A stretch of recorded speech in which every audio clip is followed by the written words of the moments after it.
La parole est maintenant à monsieur Emmanuel Mandon pour le groupe démocrate.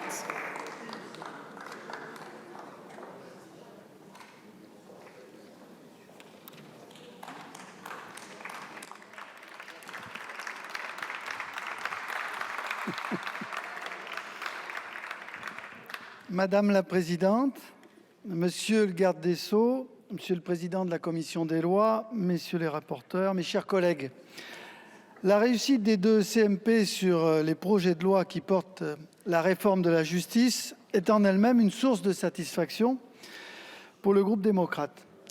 Sur un tel sujet qui suscite de nombreuses attentes, l'aboutissement d'un compromis raisonnable est en lui-même un succès.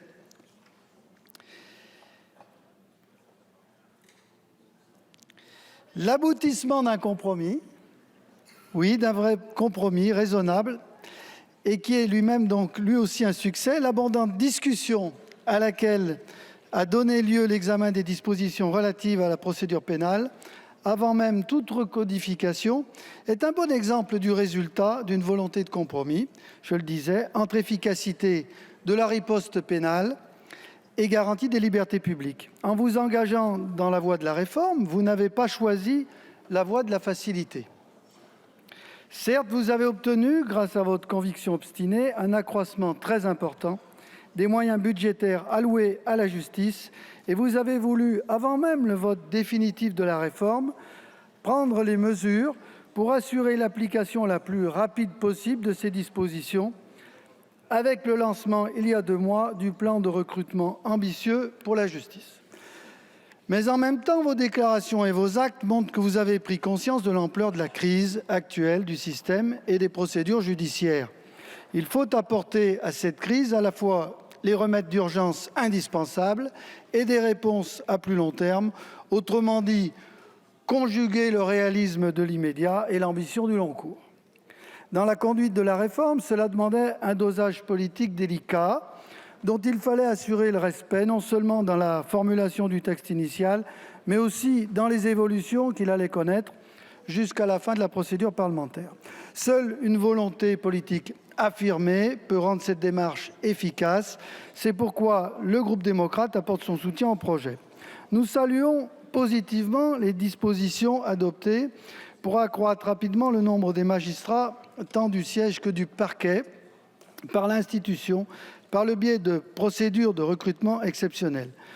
Nous vous faisons confiance en cela pour prendre les dispositions appropriées afin de garantir effectivement la qualité de ces recrutements. Nous notons également de façon plus durable l'arrivée de la notion d'évaluation pour la désignation des chefs de juridiction, en rappelant cependant que la première qualité que les citoyens attendent des magistrats dans leur ensemble est l'aptitude à bien juger et à juger équitablement. Nous approuvons la reconnaissance par la loi de l'équipe qui entoure les magistrats avec les attachés de justice et les assistants spécialisés, dont le texte nouveau consacre et définit les tâches.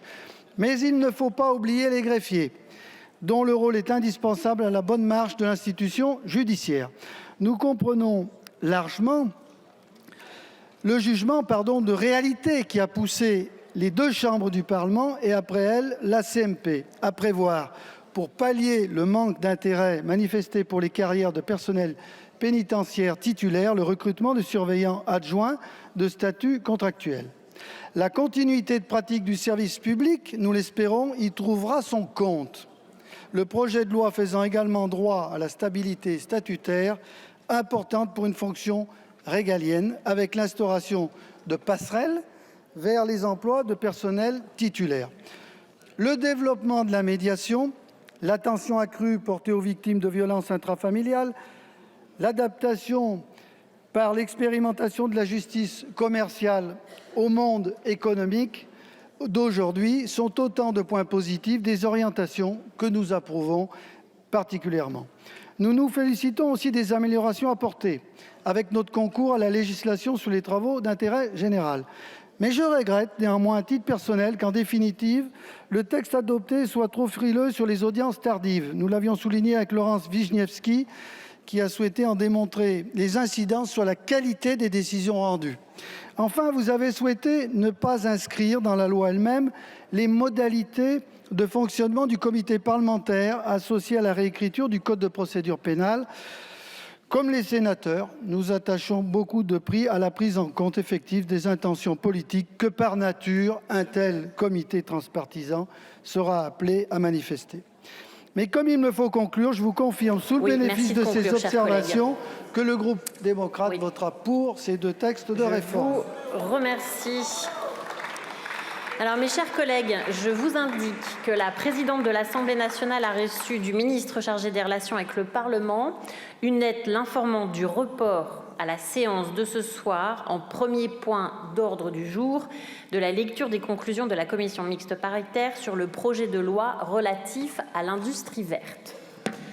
Voilà. Nous continuons la discussion générale. Madame Cécile Untermaier.